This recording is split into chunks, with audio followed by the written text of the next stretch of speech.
title of the message is The Righteous Remnant, is what God put in my heart. The righteous remnant. Before we go into God's word, shall we close our eyes and pray? Father, even now, God, as we are ready to get into your word, we pray that you will speak to us very clearly. God, give us a heart to receive your word. Lord, we pray that you will enlighten the eyes of our understanding. God, give us ears to hear, hearts to receive your word. Father, we thank you because you're a God who speaks to your people, oh God. God, your sheep will hear your voice. And we thank you, God, we praise you. In Jesus' name we pray. Amen. The righteous remnant. You know, when we look at our nation is a great nation. It's a land of the free, home of the brave, as they call. When you look at the past 70 years in this nation of America, you see a lot of good things that started happening. Around 70 years back, you know, those huge healing evangelists were raised up. There were a lot of televangelists that rose up in our nation. There were mass healing crusades. They were all known for those miracles.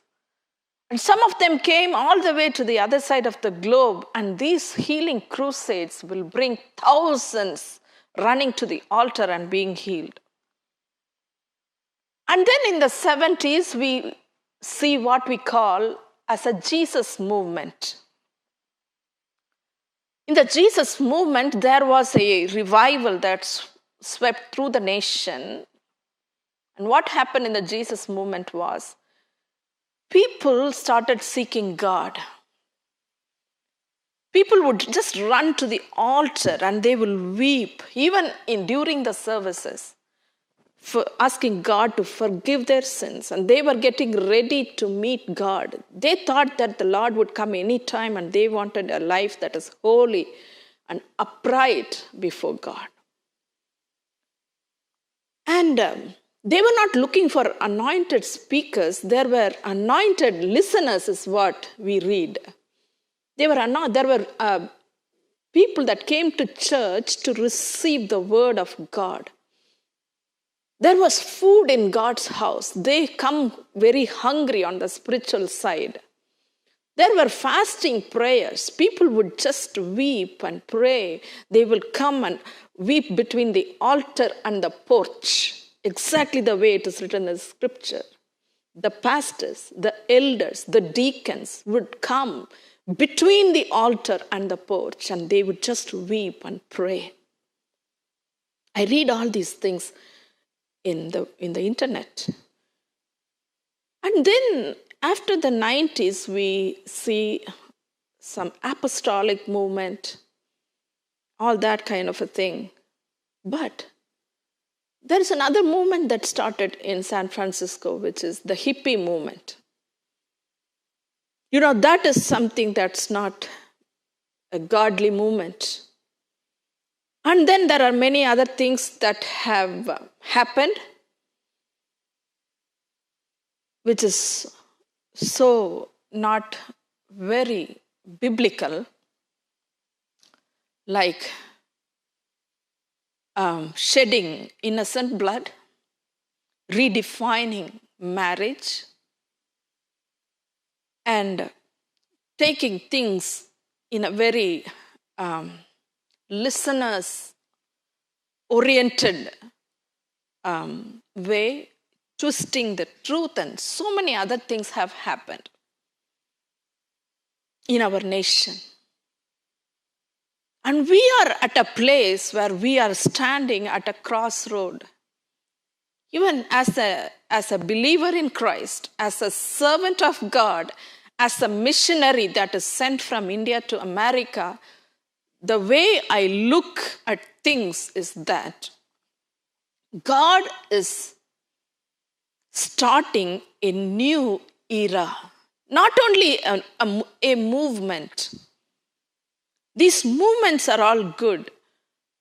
A prayer movement has already started, in my opinion, because there was a time when God spoke to us about starting praying for the nation. There were not many people that were aligned with that. They didn't think that praying over a telephone is going to work. But we see that there are so much prayers are happening, even in the past several years, particularly in the last year. We see, even as people were trapped in their homes, there are families that started family prayers. Isn't that good? There are families that fasted together. Revival comes one way or the other. Sometimes people are desperate for God. Sometimes there is a devastation that happens and then they begin to pray. One way or the other, our God is a God of revival. God wants to bring that revival. And what I feel is there are so many people that ask me, what do you think is happening? What do you think God is doing? What is the next thing that God is going to do? What I feel in my spirit very strongly is that God is going to raise up a remnant that is righteous. What is a remnant? A remnant is what is left behind. After so many twists and turns and everything, a remnant is what is left behind. That is what a remnant is. And God wants to raise up a righteous remnant. Let me explain that a little bit. I have seen Christians who say that, hey, I'm a Christian. I believe in Jesus. I go to church and I celebrate Christmas for the birth of Jesus. And then I celebrate Easter. And that is pretty much it. They go to church. Then there are some Christians that don't go to church every Sunday. They don't think that it is God's day and it is their responsibility to show up at church the first day of the work week. God says, do not forbid the gathering of saints, is what God's word says. But, they just say that's a choice. And, they say, hey, I don't think I'm going to church today. I'm going to watch the game. Or then if it is a Super Bowl Sunday, so many churches are so empty because they chose the game over God and his house. Hey, I am not here to judge anybody. That's not my job. What am I saying? God is raising up a remnant that is going to be righteous before God. And we are living in the last of the last days. And if those people in the 70s, in the Jesus movement, were getting ready every Sunday to meet God, I was thinking in my heart, how much more should we be getting ready 50 years after that? How much more we have to be engaged in living a life that's acceptable in the sight of God.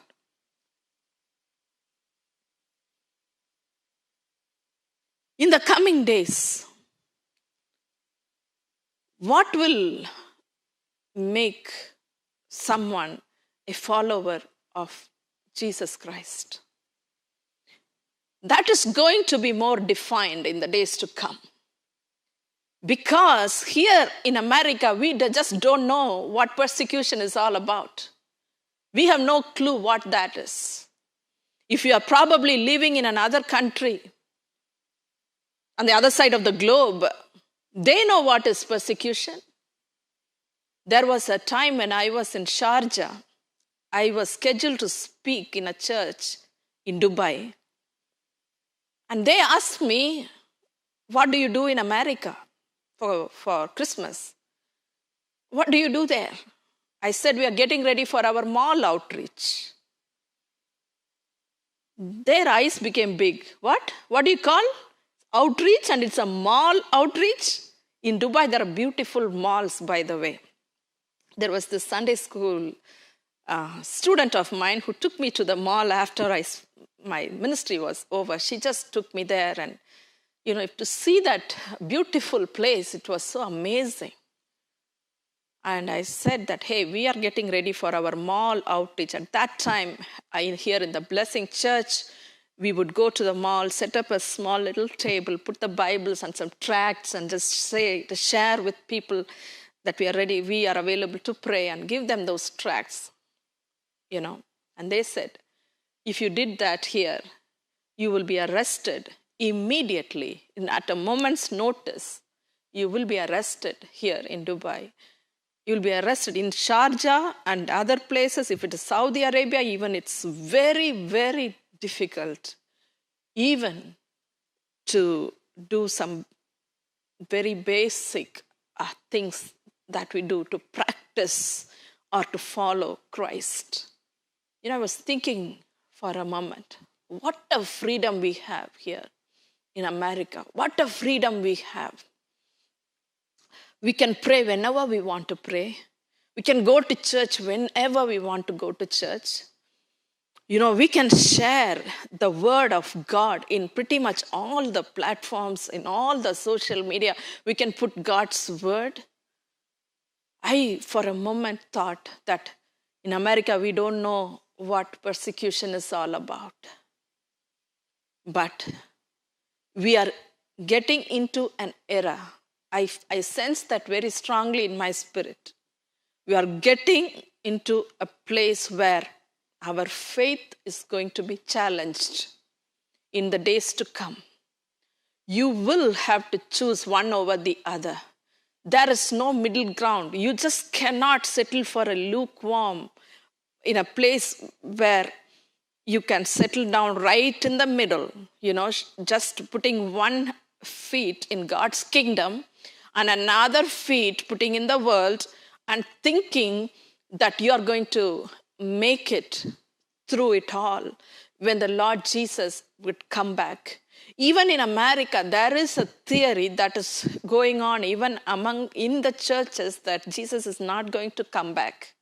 He has not come back yet. So don't you think that he's going to come back? There is a theory that is becoming very popular here in America, so that people can continue to do whatever they have chosen to do. They can just do whatever they want to do. Having said that,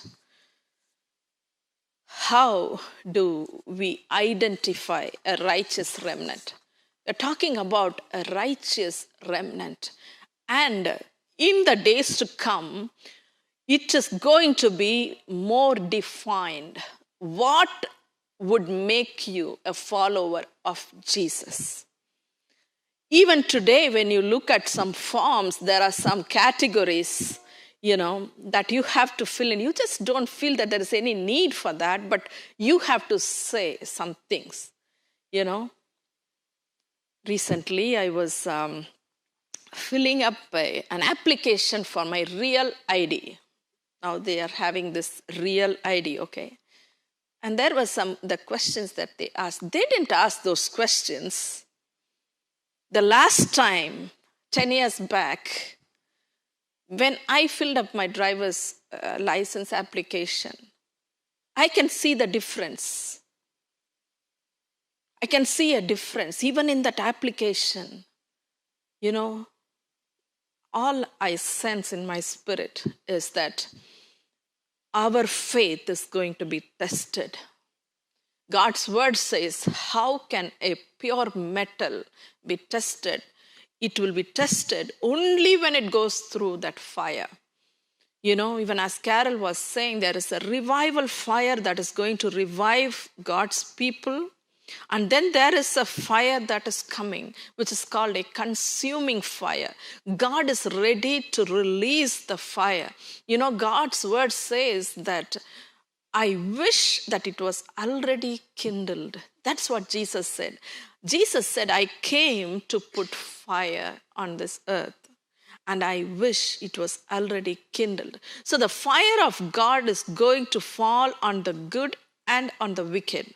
On the good, when the fire of God falls, it is going to refine them.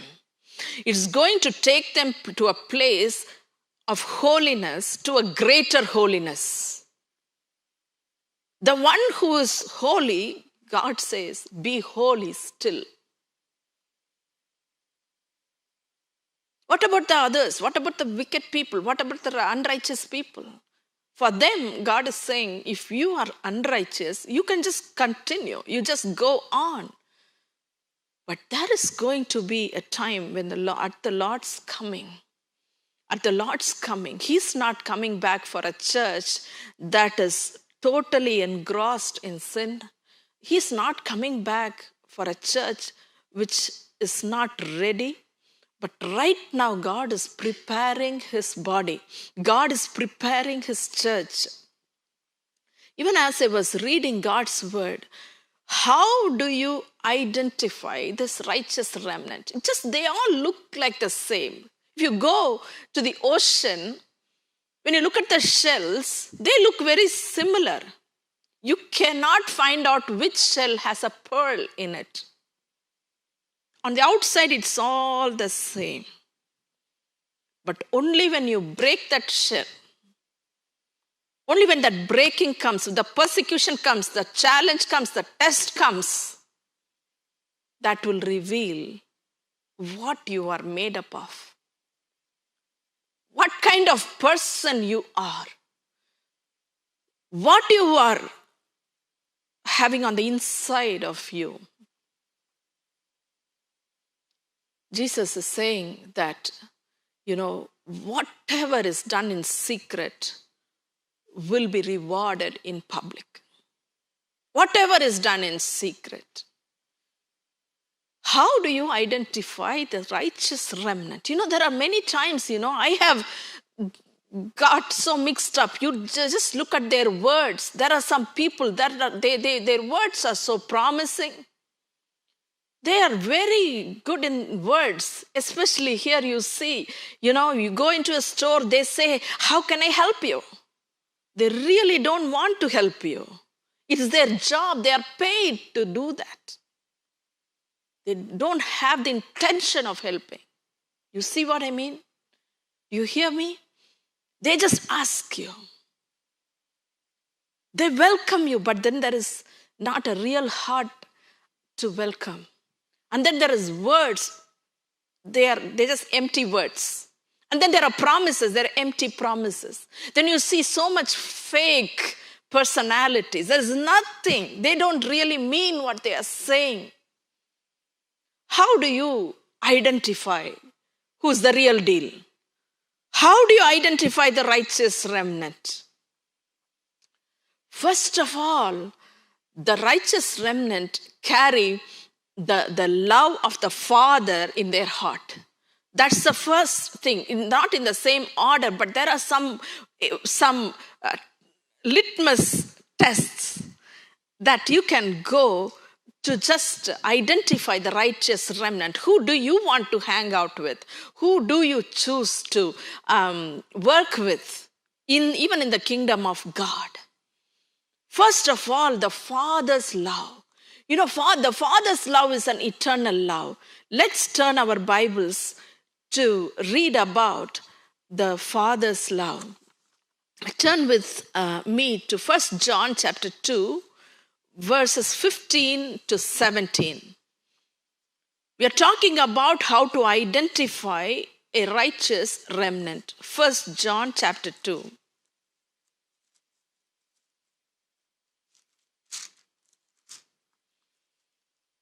Verses 15 to 17. Treats, do not love the world or the things in the world. If anyone loves the world, The love of the Father is not in him.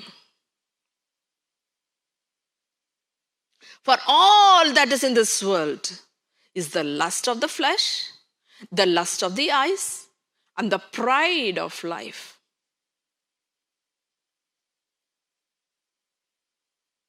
Here, God's word is very clear. What they are going after. Are they going after the love of the Father, or is it either or?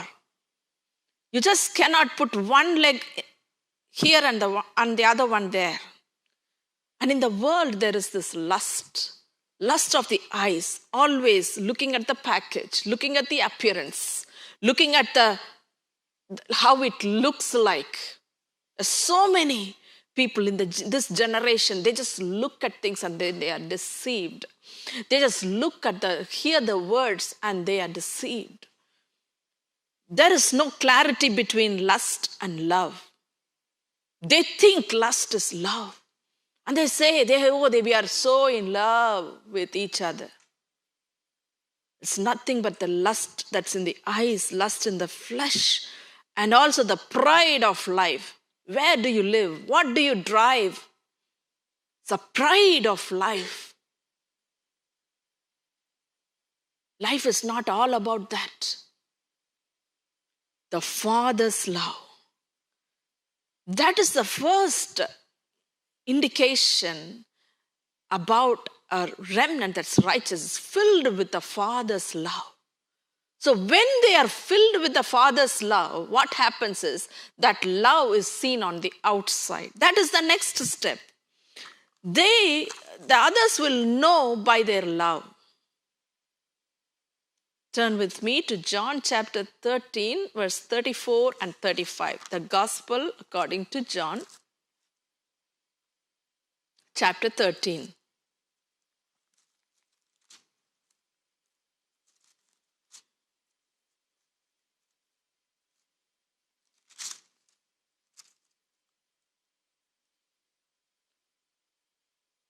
John 13, 34 and 35. A new commandment I give you, that you love one another as I have loved you, that you also love one another. By this, all will know that you are my disciples, if you have love for one another. One of the indication for the last days is the love of many will grow cold. Love of many. There will not be that real love. The only love that is pure and that will not expect anything in return will be the Father's love. When our hearts are filled with that Father's love, we will love others like they never hurt us. Only when the love of the Father is in our heart, that means the people in your family, the people in your community will know that you are a disciple. Not because you went and gave a tract to them and you said that you are going to hell and I am going to heaven. No, not because of the words, but they should see the love of the Father in you. That's what the Lord said. By this all will know that you are my disciples, for you have love for one another. The 10 commandments was, given to Moses, but in the New Testament, Jesus said, hey, you love God with all your heart, all your mind, all your strength. And then you love your neighbor as yourself. That's it.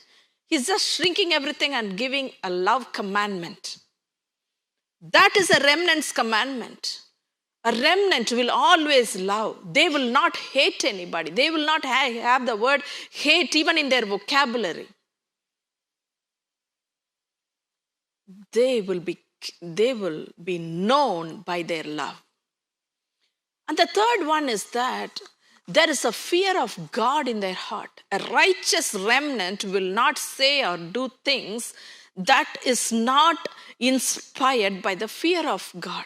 They will fear God at all times. They will fear God when they are by themselves. They will fear God when they are outside. Turn with me to Malachi chapter 3, verses 16 to 18. Malachi, the last book in the Old Testament, chapter 3.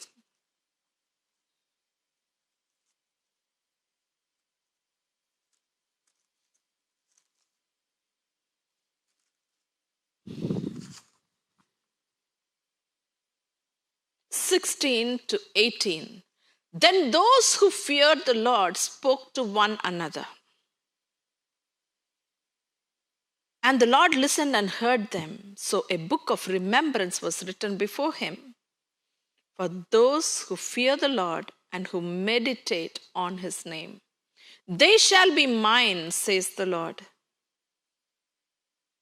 And it goes on to say that, verse 18, you shall again discern between the righteous and the wicked, between one who serves God and the ones who does not serve him. Here you see that, when that person serves God, you will see a difference in their life and the others, especially the ones who serve God and the ones who do not. God himself will come and do things that are so unique for you who serve him faithfully.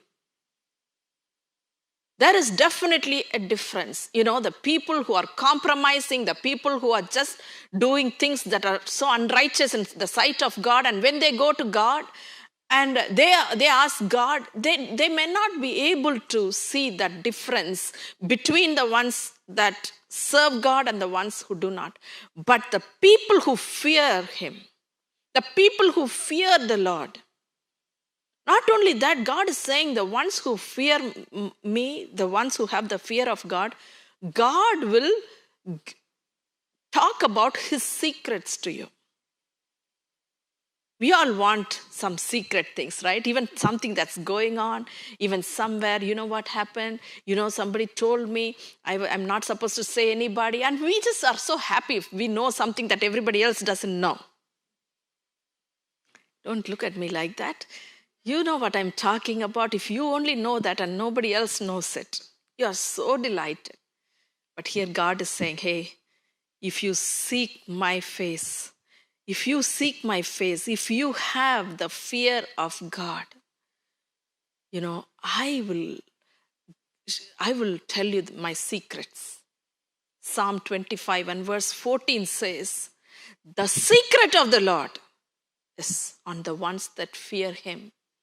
When you start fearing God, God will tell you the secret. Even things that's going to happen the next day. There are so many God's servants, who have a dream the previous night about what's going to happen the next day. God reveals his secret to those people. They know exactly, oh, God told me this. God just gave me a dream yesterday and he spoke to me. And then the others wonder, hey, I am also sleeping every day in the same bed, sometimes between the spouses. I don't even get a single dream. The differences about fearing God. Fearing God, when you fear the Lord, he will tell you the secrets. And his salvation is with those who fear him. Psalm 85 and verse 19. Psalm 85 and verse 19 says, his salvation is with the ones that fear him. And God is saying that in the last days, God will raise up a righteous remnant. They not only have the love of the Father, but when you move with them, when you speak to them, when you work with them, you will see the love of God displayed in their life. And you will always see a common denominator that they have the fear of God. They will not bend the rules to fit their convenience. They will follow the rules. They will not misuse their powers. They will fear the Lord. With that, you can understand that they are a righteous remnant. And then God is saying, even when Jesus was talking to that Samaritan woman, she was a very sinful woman. But Jesus said that days are coming. He was talking about the days that are coming where there will be true worshippers. True worshippers. What is a true worshipper? A true worshipper is not somebody that can sing well. Or a true worshipper is not somebody that can encourage others and exhort others to do this and do that and worship God. No, that is not a worshipper. Who is a worshipper? A worshipper is somebody that will worship God for who He is. And they will worship in truth and in spirit. That is what a true worshipper is. They will worship God in truth. They will just worship God as though He's the only one that is in audience. You know, a man of God said that, let's say you are worshiping and you're strumming the guitar. You'll be doing the same thing whether you are sitting behind that screen or when the screen is gone and there are people sitting. You'll be doing the same thing. There is no difference at all. You are not just doing something just for that audience that are sitting there. That is a true worshipper. The true worshipper will seek God's face. They will just turn their face toward God's face and they will be singing to Him. You know, there was this mighty man of God who used to visit us every single year in the month of August. You know, there was times when he will be singing, and he always said that he didn't have a good voice because he would do the dawn preaching and he has lost his voice. I'm talking about Brother Sam Jebature. And in the morning, 4 o'clock, he'll be singing. And the songs that he will be singing are the songs that he is hearing here in America. There was a time when he was singing the Bless the Lord, O my soul. He was singing in his own way, you know, Bless the Lord, O my soul. The very popular song at that time, 3 or 4 years back. Then, you know, when it was a time for him to have the coffee, we asked him, you were singing that song so many times, the same sentence he was singing 20 times, 30 times. He didn't know the entire song, but just the 4 sentences he was singing.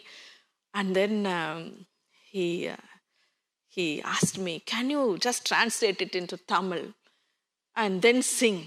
You sing very well. I don't have a good voice. Can you write and sing? Then I told him, brother, I didn't even learn Tamil as a language. How can I write a song? I just cannot write a song. Maybe if you can write, you are a very good writer. You have written more than 800 books. So, jokingly, I said that you have to write the song.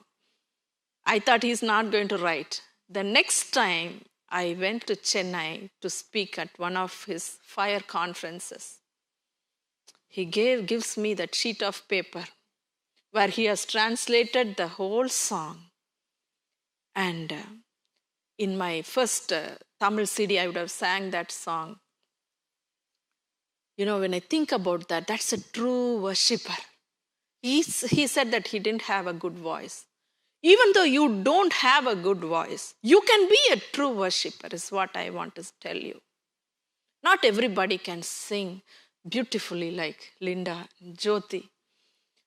Not everybody can sing.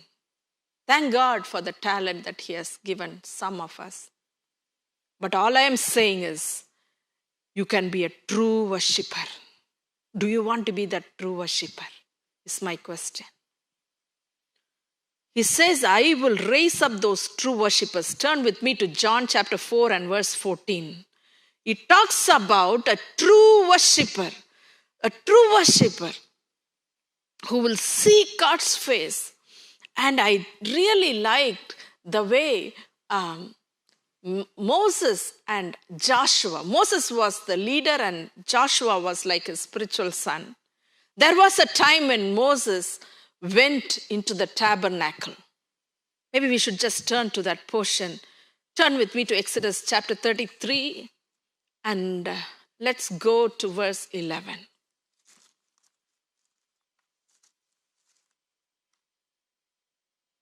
So the Lord spoke to Moses face to face as a man speaks to his friend. And he would return to the camp, but his servant Joshua, Joshua served God by serving God's servant Moses. Here the Bible says, but his servant Joshua, the son of Nun, a young man. I believe God is going to raise up young people like Joshua. And what did he do? He did not depart from the tabernacle. He did not depart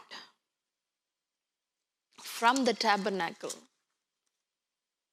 He wanted to be in that presence of God. A true worshiper is not carried away by the music.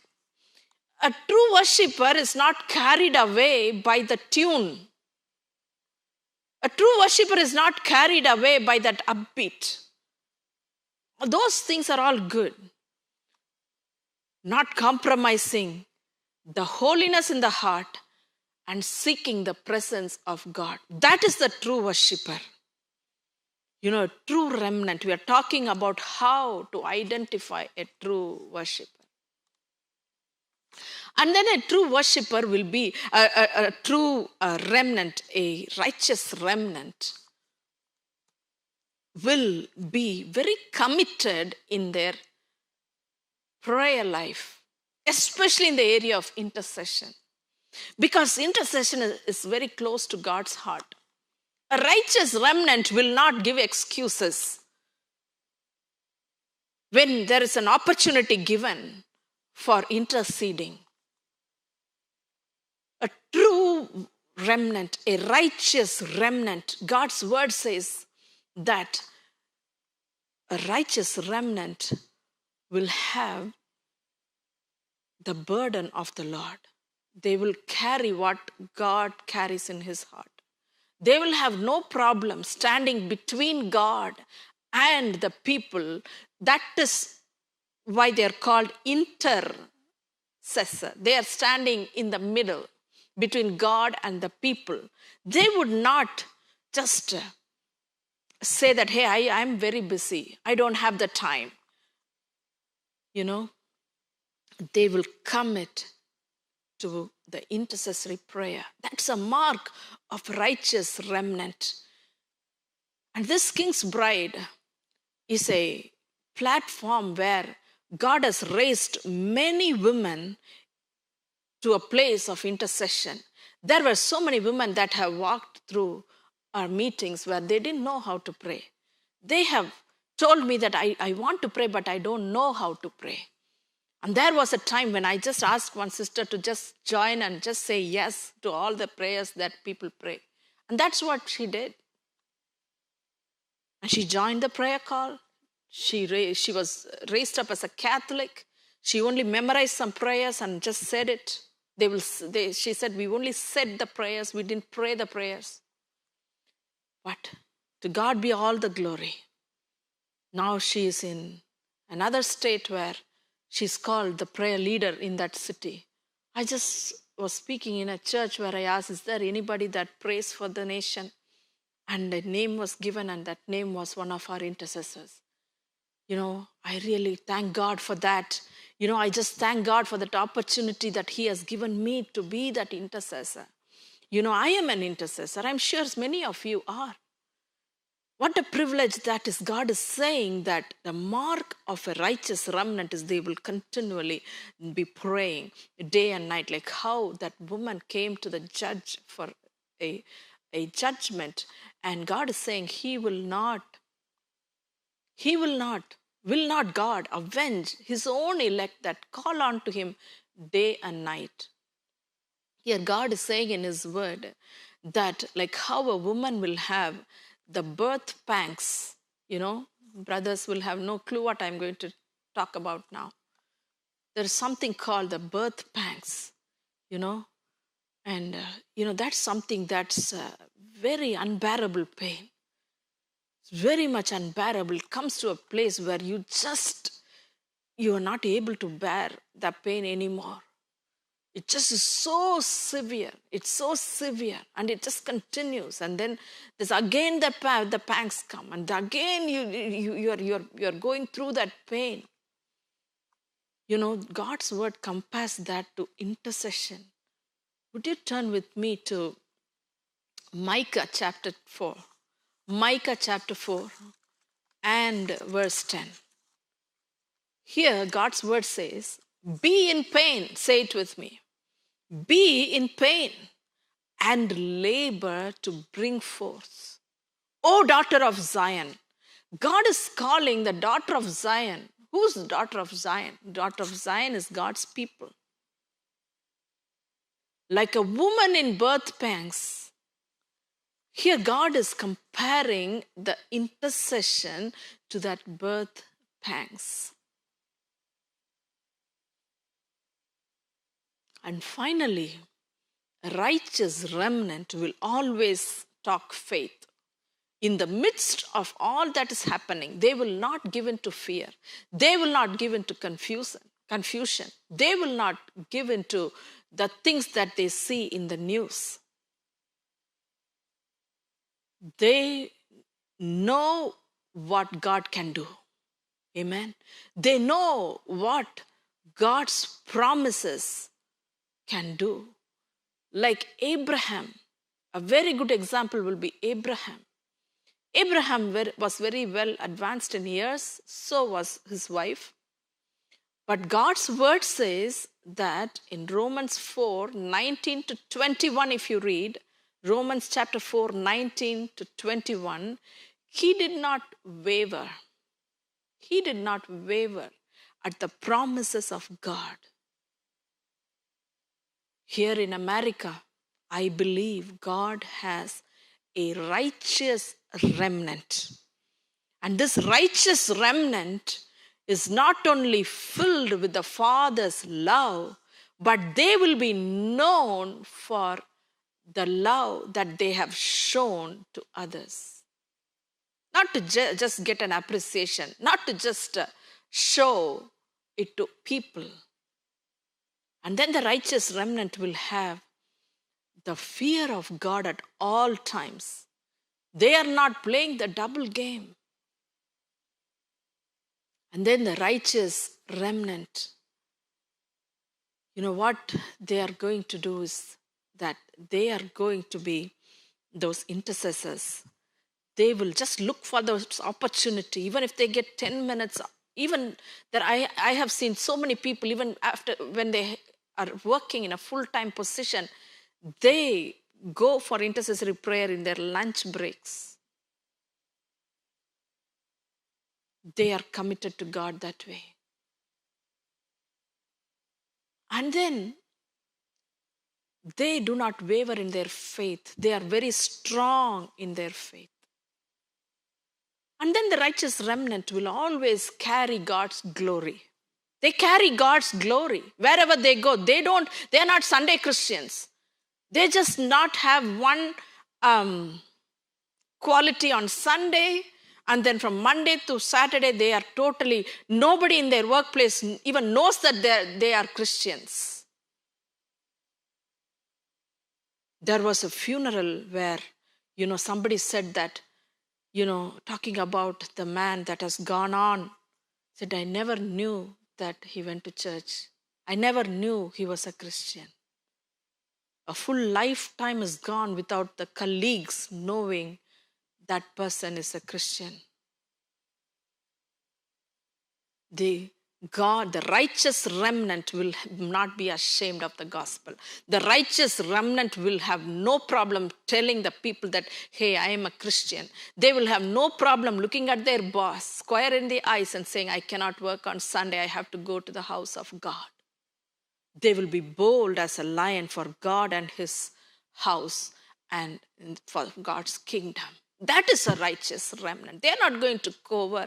They're not going to just pretend. They're not going to just do things just to get a good remark and a good review. They're not going to compromise on their values just for a position at their workplace. They are going to stand for their values. That is a righteous remnant. They will be carriers of God's glory. That is the mark of a righteous remnant. Wherever they go, when they go, the atmosphere changes. When they go, the atmosphere totally changes. You know, there was a man of God that shared with me that there was a meeting where people talk cuss words in the company, talking bad words, you know. These days, you see all of that even happening in the Christian circles. You know, the heck has become hell now. Before it was like heck no. Now it is hell no. I don't know if you have heard that word. Why do you even want to bring that word? Just say no, please. Anyway, that's another discussion for another time. So many things have come into the vocabulary and the culture now. Let your yes be yes, let your no be no. You know, God is saying that you will carry the glory. And this man of God, who is a bivocational servant of God, he's in a ministry and then he has a job. But when this man of God walks into that corporate meeting, there are people apologizing to him and say, please excuse us for my words. Excuse me. Excuse me. Every time they say the cuss words, now they're saying, excuse me. Because this person, they know that, hey, this man does not say those cuss words and we shouldn't be saying that. That is somebody that's carrying the glory of God. We are talking about a righteous remnant. Righteous remnant. Not for people just to know, but with your character, with your personality, with your conduct, people will know that that is somebody that fears God. God is raising up a righteous remnant. How many believe that? Do you believe that? I believe that even in our own families, God is going to raise up righteous remnant. You know, even as you are praying for the nation, there are so many intercessors. I want to encourage you. You know, God is saying that if you are crying for the abomination in our nation, God is going to put a mark in your forehead. God is going to put that mark in your forehead, and when the devourer comes, he's going to pass you by, because God will not allow the righteous remnant to be touched. So you are going to be the special people in the sight of God. And here, when we look at this nation, you know, many people are asking, many people have so many questions. Many people are deeply concerned about certain things. And when you go into God's word, there is something that you see which is very much prevalent in our society, which is mocking the truth. Mocking the truth. Making fun of the ones that are seeking the truth. Just mocking. Even when you just go to some places to share God's word, people are mocking. They are not there yet. They are saying, no, these are things that we cannot just do this. In our culture, we cannot do this. There is a mocking that has come. And then there is a compromise that has come. You know, they want to be right in the middle. Right in the middle. They don't want to be this, they don't want to be that. Somebody said, we are not blue, we are not red, we are purple. What's up with that? You know, that's not what the Bible says. That's not what Bible talks about. That's not what God's word is saying. You know, there is only two categories. Where do you stand? Where do you stand? Do you stand on this side or do you stand on the other side? We are going to read a couple of verses before we close. One is from 2 Thessalonians chapter 2, verses 9 to 12.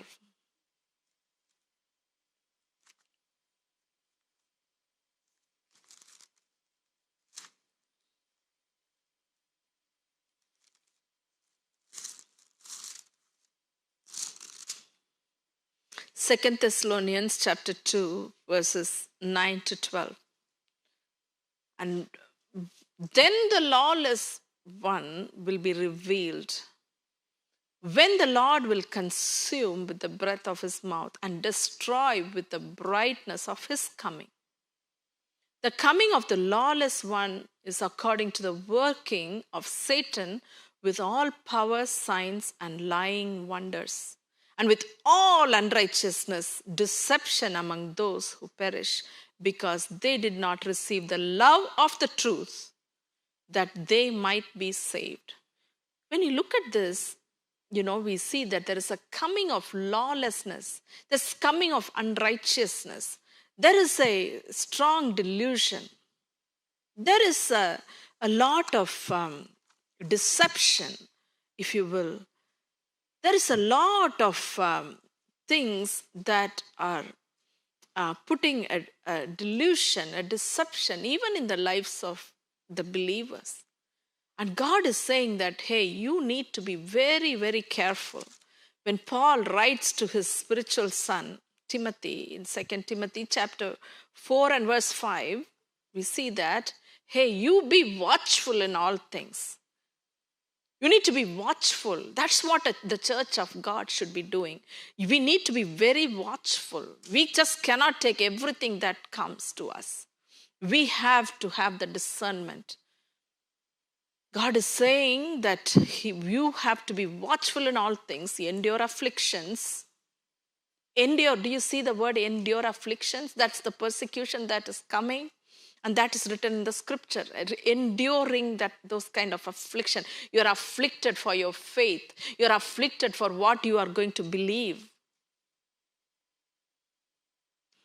And then he says, do the work of an evangelist. You do the work of an evangelist. That's not for some pastor to do. That's not for some evangelist somewhere to do. You, whoever is in the church, everyone, that's the body of Christ, you do the work of an evangelist. Do something. Share the love of God some way or the other. You do the work of an evangelist, and he says that you need to fulfill your ministry. Be focused on what God has called you. There are many people sitting in the pews not knowing what God has called them for. They're just in the receiving end. Okay, they want a blessing, they want this, they want that, all on the receiving end. Just like a one-way street. They just think that God should continue to bless them and continue to keep that blessing going. If you ask them for a commitment, they don't commit to pray. Even 10 minutes, they just can't commit. In a whole week, they just can't do that. Why? Paul is saying to Timothy, you have to be very watchful. Where are you putting your time? And then there is no commitment to do any kind of work for God. God is saying laborers are few. And there is so much work in the ministries and churches and in the fellowships, the work of God. God is saying you be very watchful. You can commit to so many things in a week, but what are your commitments in your church? What are your commitments? What are you responsible for? If you don't have a list, think about that. I greatly encourage you to just commit that time for God. Rain or shine, tell the Lord that, God, I am going to report to duty on time. God, I'm going to do this because it's your work. I want to build your glorious kingdom, a kingdom without end.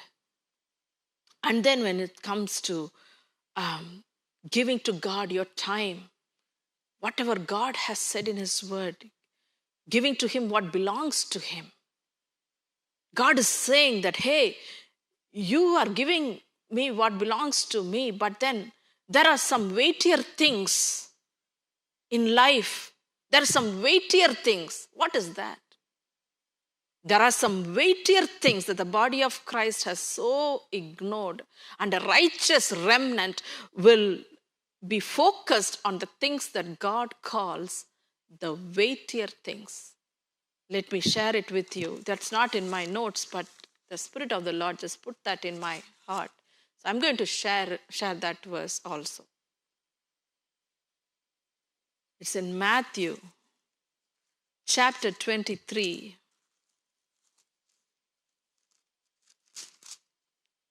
and verse 23.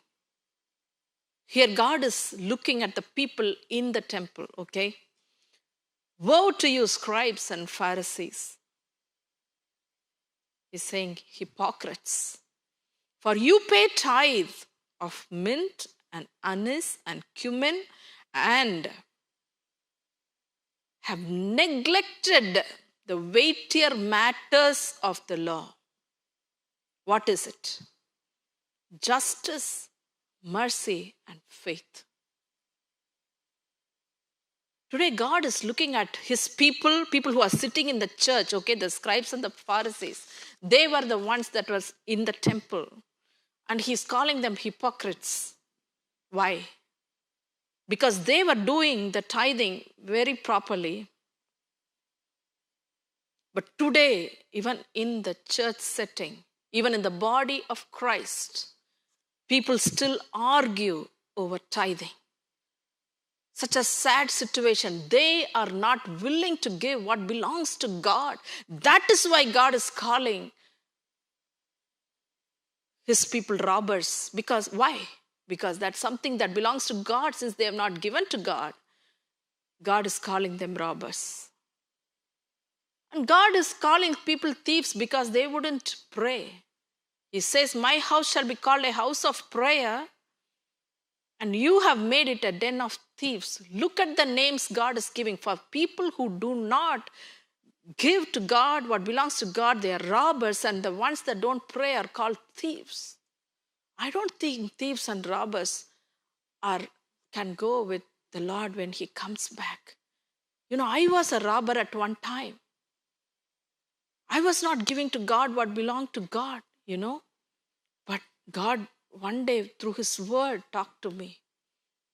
And after that, I started giving to God what belongs to God. Here, coming to the verse again, he's saying that you pay the tithe. They were doing that. Check. Even with the mint, did they pay the tithe? Yes. What about the anise? Yes. What about cumin? They paid in the cumin seeds also. Cumin seeds are very tiny. All of you Indian moms, you know what a cumin seed is. They have paid that also, but he's saying, you have neglected the weightier matters of the law, which is justice. Is your heart yearning to see a biblical justice in our nation? How much of a burden do you carry to see the truth, the justice, and righteousness in our nation? Is your heart burdened with that, is my question. Even to the young people, I'm asking you this question. Are we neglecting the weightier matters of life, which is nothing but the justice and mercy and faith? We are at a time when God's people have to ask God for his mercy. Just cry out to God for his mercy to save our nation. We need to ask God that godly justice will prevail in our nation. We need to ask God that the faith will arise in us so that we will not be wavering. God is raising up a righteous remnant. God is raising up an army. In Psalm 144 verse 1, he says that he is a God who will train our hands for battle and our hands for war. Our fingers for battle and for the hands for war. There is a battle between good and the evil. Very simply said, and God wants you to be committed to God. God wants you to commit. Like how the people in military, they are committed to fight. They are committed. They don't give a guarantee letter saying that, hey, we'll take care of your life.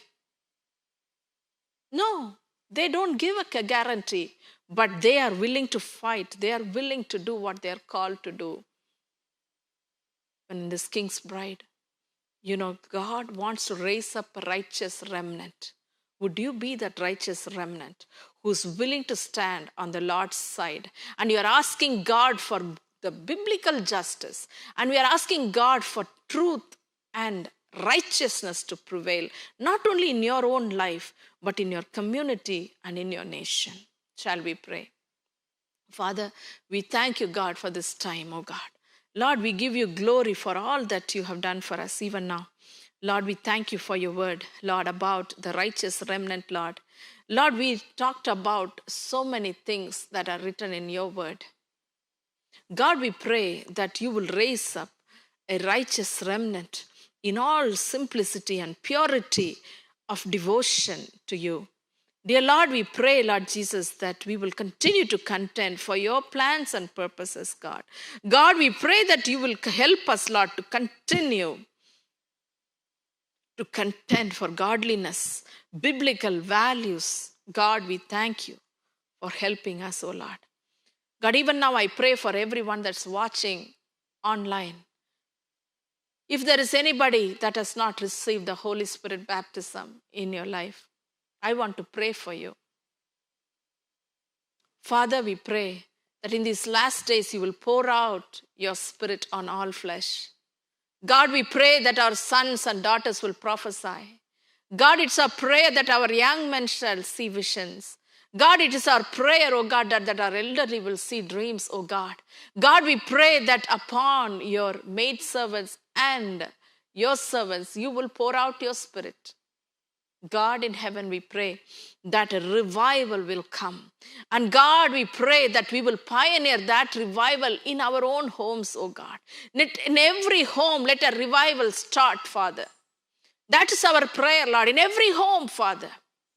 God, in every single household, God, we pray that your fire will fall. Like in the house of Cornelius, Lord. Let the fire of God fall upon every household, in every prayer group, in every church, in every ministry, in every Bible school. God, we pray that the fire of God will fall. And God, we pray that we will be carriers of your glory. Dear Lord, as we saw about the righteous remnant, God, we pray that the love of the Father will be in our heart. And we will be showing the love of the Father. And the people around us will be recipients of that love that we could give them. God, we pray, oh God, that we will have the fear of God and we will be carriers of the glory, God. We pray that we will walk in faith on one side and then we'll be interceding, Father God, interceding for your will to be done, Father. We'll have the birth pangs of a mother that's giving birth. God, we pray that we'll be true worshippers, Lord. We'll be true worshippers, Father. And we give you glory, we give you honor. In Jesus' precious name we pray. Amen.